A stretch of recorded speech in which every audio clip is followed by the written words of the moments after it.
चंद्रपुर एक शांत और सुरम्य पहाड़ी गांव था। चारों ओर हरियाली, मधुर पक्षियों की चहचहाहट और दूर पहाड़ियों से आती हुई ठंडी हवा इस गांव को और भी सुंदर बनाती थी। इस गांव में एक 15 वर्षीय लड़का आरव अपनी दादी के साथ रहता था। उसके माता पिता का देहांत एक सड़क दुर्घटना में हो चुका था। तब से दादी ही उसका परिवार थी। आरव एक सामान्य लड़का नहीं था। उसकी आंखों में हमेशा कुछ खोजने की ललक रहती थी। उसे कहानियों में गहरी रुचि थी, विशेष रूप से रहस्यमय और जादुई कथाएं उसे बहुत भाती थीं। वो अक्सर जंगलों में, पुरानी गुफाओं में या गांव की पुरानी गलियों में नई चीजें खोजता रहता। एक दिन दोपहर के समय, जब गांव के लोग अपने घरों में आराम कर रहे थे, आरव दक्षिण दिशा की ओर स्थित पुराने हिस्से की ओर निकल पड़ा। वो रास्ता इतना वीरान था कि शायद कई सालों से किसी ने वहां कदम न रखा हो।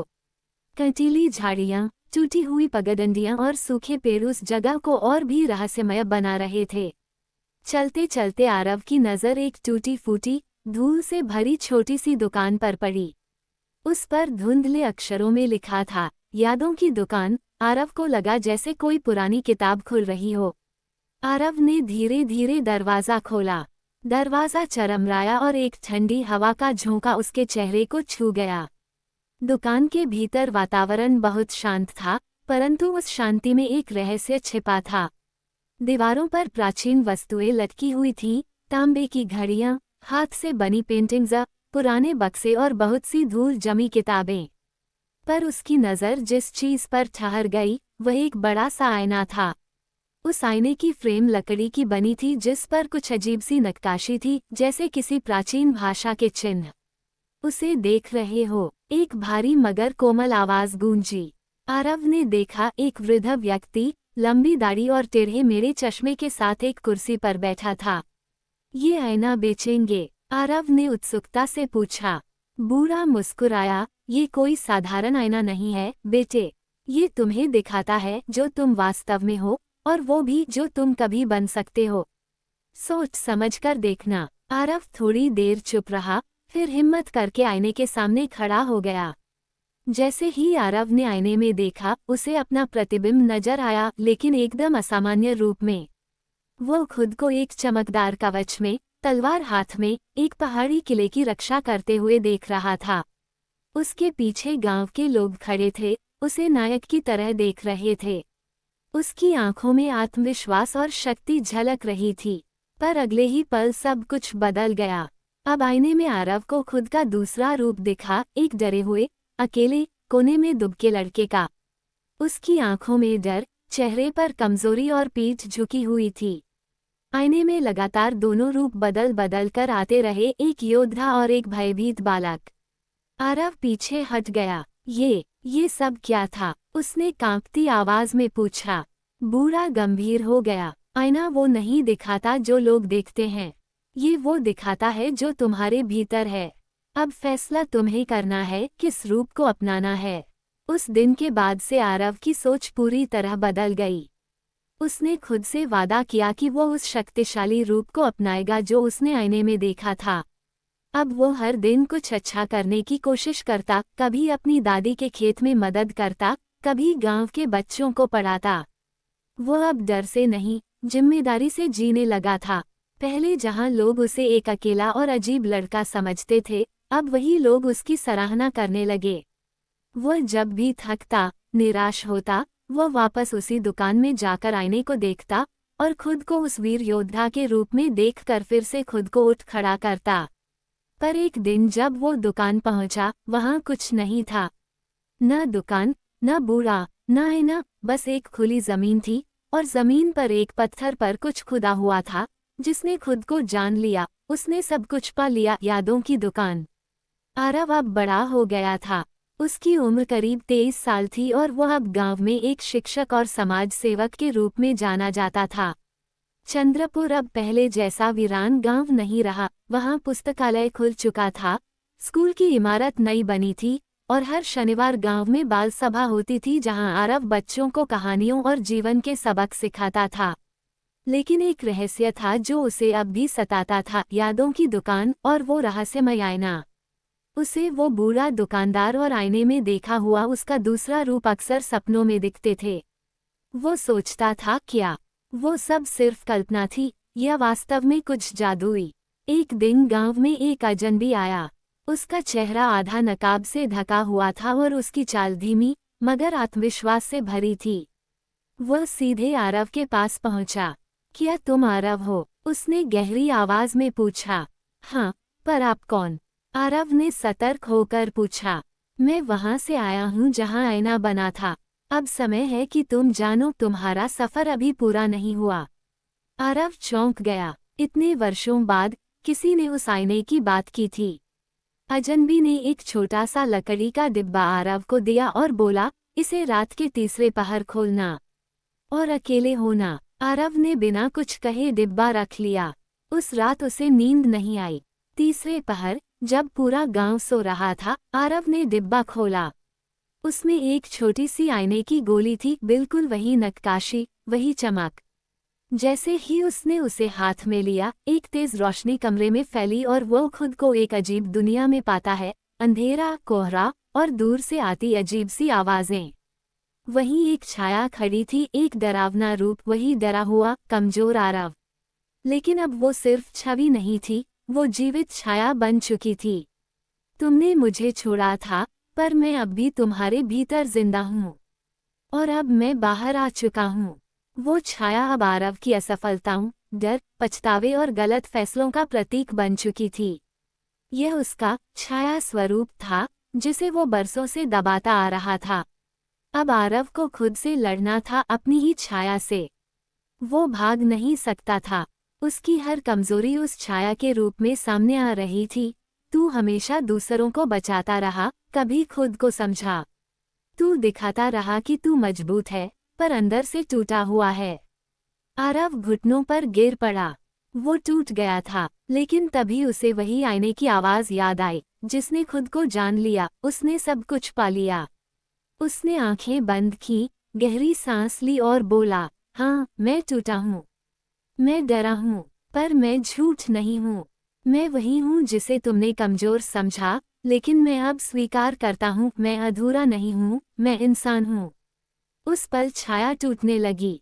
जैसे ही आरव ने अपने डर को अपनाया, वो छाया भाप बनकर हवा में विलीन हो गई।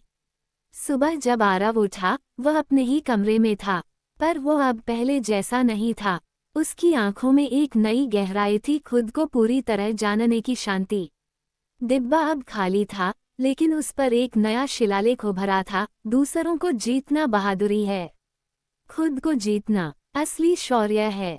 आरव के जीवन में अब एक नई स्थिरता आ गई थी। भीतर की लड़ाई जीतने के बाद वो और भी समझदार, शांत और प्रभावशाली बन चुका था। उसका गांव अब चंद्रपुर नहीं, प्रेरणा ग्राम कहलाने लगा था, जहां दूर दूर से लोग सीखने और खुद को समझने आते। लेकिन एक रात, जब आरव अपनी किताबों के बीच बैठा था, खिड़की के बाहर एक अजीब सी सरसराहट हुई। जैसे पत्ते नहीं, बल्कि फुसफुसाती आवाजें चल रही हों। आरव, आरव, हमें देखो। वो उठकर बाहर गया, लेकिन कुछ नहीं दिखा। बस हवा में एक जानी पहचानी गंध थी, आईने वाली दुनिया की। उसी पल वो आईने की गोली जो पिछली बार डिब्बे में मिली थी, खुद से चमकने लगी। उस पर एक नया चिन्ह उभर आया, दूसरों की छायाओं को छूने का समय आ गया है। रात के तीसरे पहर, आईने की गोली से फिर वही रोशनी फूटी और आरव एक और रहस्यमय स्थान पर पहुंच गया, लेकिन ये जगह पहले से भी ज्यादा अजीब थी। यहाँ अंधकार के बीच सैकड़ों दरवाजे थे और हर दरवाजे के ऊपर एक नाम लिखा था। एक दरवाजे पर उसकी दादी का नाम था, एक पर उसके सबसे अच्छे दोस्त समीर का, एक पर गांव के उस लड़के का जो हमेशा उदास रहता था। ये क्या जगह है? आरव ने पूछा। उसके सामने वही रहस्यमयी अजनबी प्रकट हुआ, जिसने उसे पिछली बार डिब्बा दिया था। ये है छायाओं का संसार। हर इंसान के भीतर एक दरवाजा होता है जहां उनकी छाया रहती है। तुम्हारे अंदर की छाया तुम्हारी परीक्षा थी, अब तुम दूसरों की छाया से मिलोगे। लेकिन याद रखना, किसी और की छाया में प्रवेश करना बहुत खतरनाक है। आरव ने पहला दरवाजा खोला, समीर का। वो दृश्य जो सामने आया, उसने आरव को हिला दिया। समीर एक छोटे से कमरे में बैठा था, अपने पिता से बार बार तिरस्कृत होता हुआ।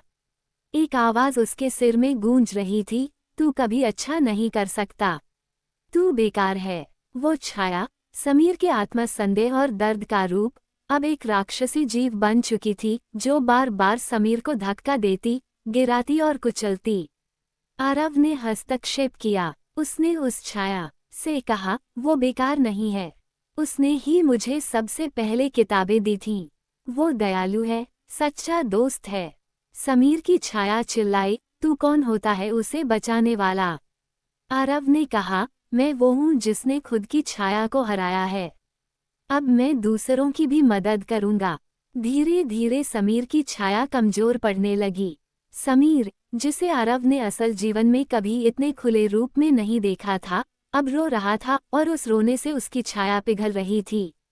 दरवाजा बंद हुआ और समीर की आत्मा मुक्त हुई। अब आरव एक एक करके कई दरवाजों में गया, गांव के शराबी, उस विधवा महिला, उस किशोरी लड़की जिसकी बातें कोई नहीं सुनता था। हर इंसान की छाया एक नई कहानी थी, दर्द, घाव, पछतावा और डर। पर हर बार आरव वही करता, वो सुनता, स्वीकार करता और लोगों को उनकी छाया से मुक्त करने में मदद करता। धीरे धीरे गांव बदलने लगा। लोग पहले से अधिक खुले, भावुक और समझदार हो गए। अब सिर्फ स्कूल नहीं, छाया केंद्र भी बना जहां लोग अपने भीतर की बातें खुलकर कहते और दूसरों की सुनते। अब बस एक दरवाजा बचा था, उस पर कोई नाम नहीं लिखा था।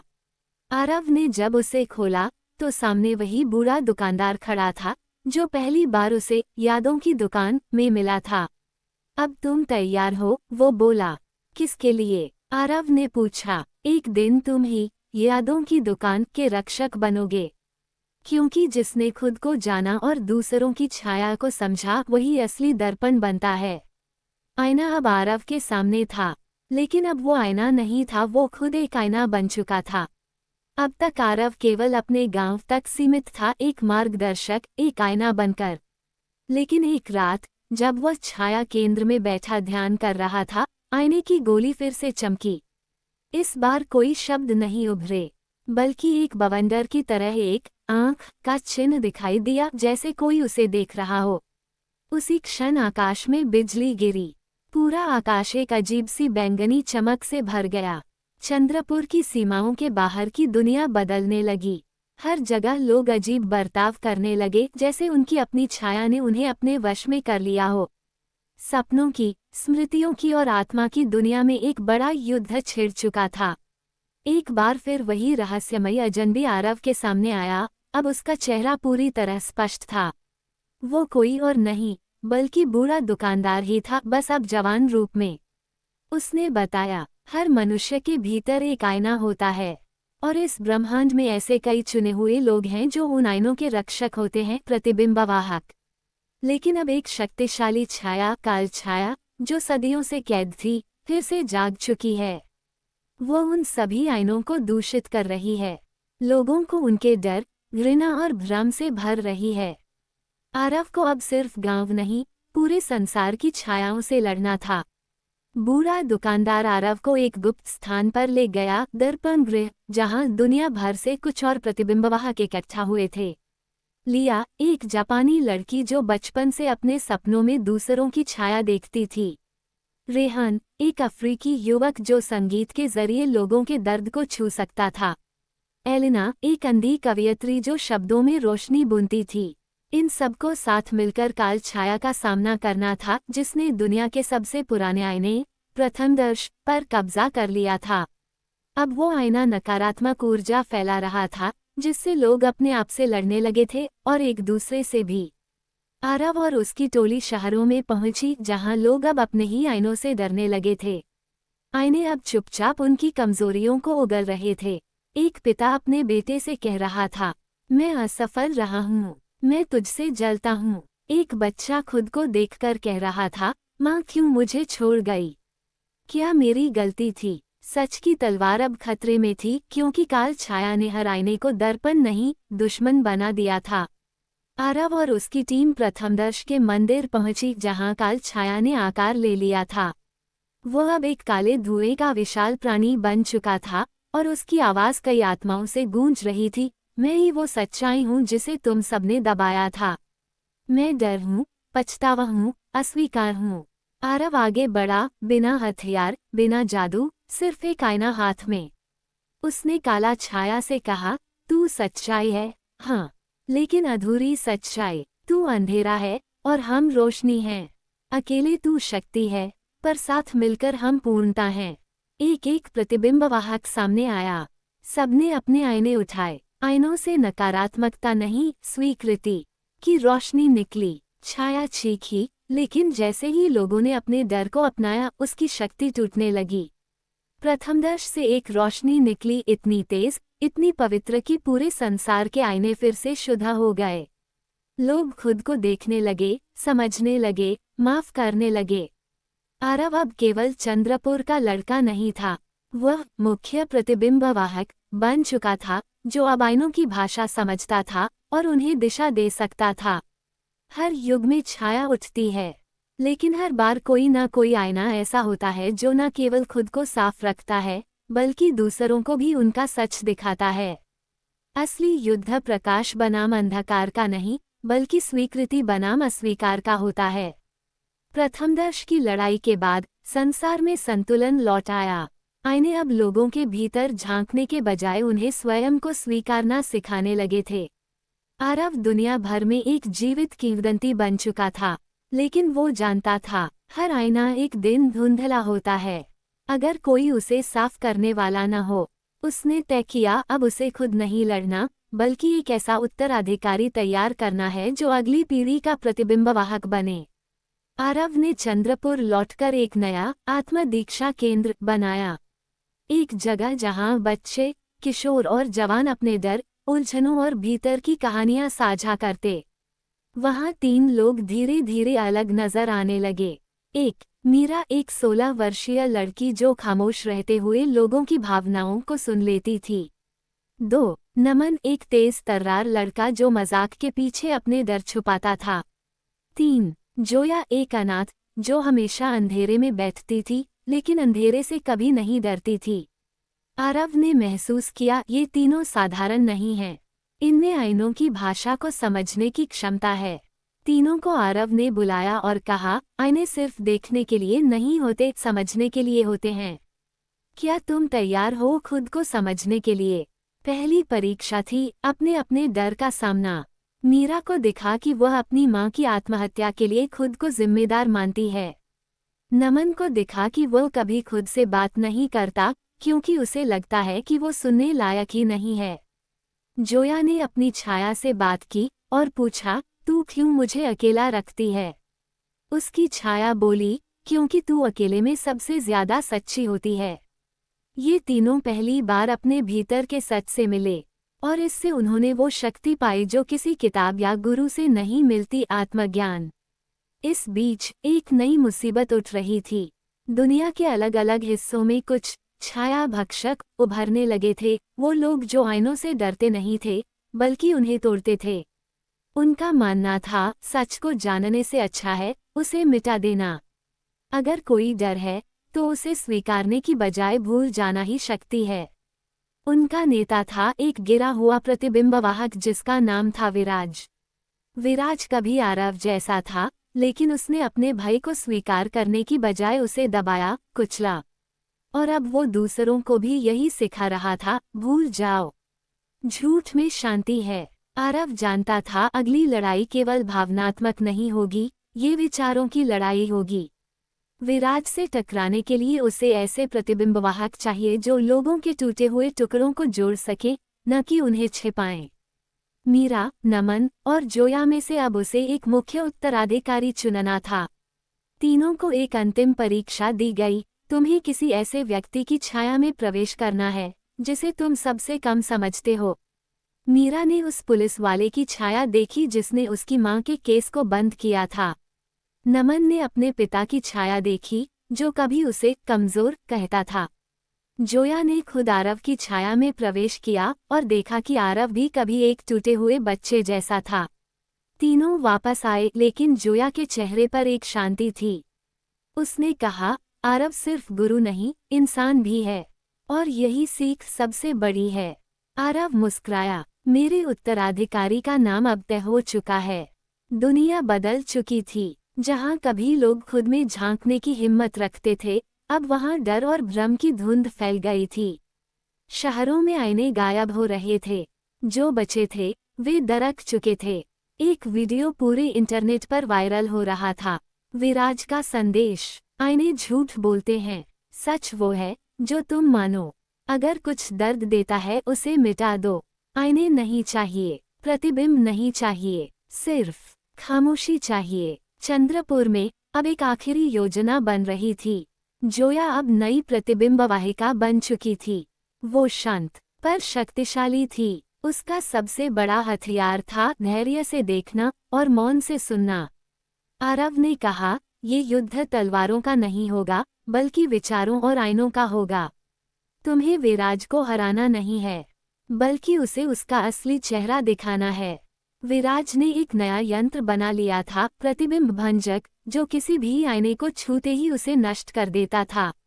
उसकी टोली ने कई आत्म दीक्षा केंद्रों को बंद करा दिया। उसके अनुयायी नारा लगा रहे थे, झूठे आईनों को तोड़ दो, दर्द की भाषा को खत्म करो। जोया अकेली विराज के मुख्यालय पहुंची। उसे देखते ही विराज चौंका। तो तू है आरव की शिष्या, क्या लेकर आई है एक और आईना? जोया ने मुस्कुरा कर कहा, नहीं, मैं आईना खुद हूँ। विराज ने यंत्र जोया की ओर फेंका, लेकिन कुछ नहीं हुआ, क्योंकि जोया का आईना उसके भीतर था, बाहर नहीं। विराज चिल्लाया, मैंने खुद की छाया को जला दिया, अब कुछ नहीं डराता मुझे। जोया उसकी आंखों में देखती रही और बोली, झूठ, तुमने डर को जला नहीं, दबाया है, और जितना दबाओगे वो उतना गहरा होगा। उसी क्षण एक रहस्यमयी गूंज उठी, विराज, विराज। वो उसकी अपनी छाया थी, जिसे उसने सालों से बंद किया हुआ था। अब वह एक विशाल काले दरवाजे से बाहर निकल रही थी।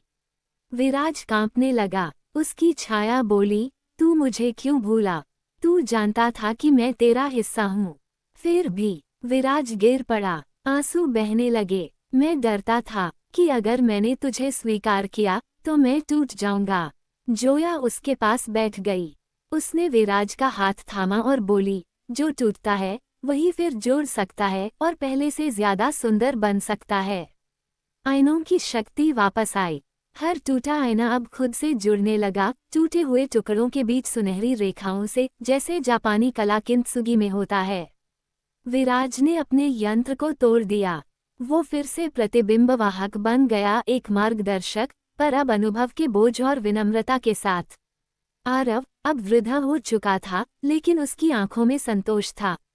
उसने जोया से कहा, अब तू मेरी नहीं, अपनी कहानी की लेखिका है। आईने अब तुझसे सीखेंगे, कहानी से सीख। हर इंसान के भीतर दो चेहरे होते हैं, एक जिसे दुनिया देखती है और एक जिसे वो खुद छिपा कर रखता है। जो इंसान अपने भीतर झांकने की हिम्मत करता है, वही असली योद्धा होता है। जो खुद की छाया को स्वीकारता है, वो अंधेरे से नहीं डरता। और जो दूसरों को उनका चेहरा दिखा सके, वो सिर्फ आईना नहीं, एक नई दुनिया की रोशनी बनता है।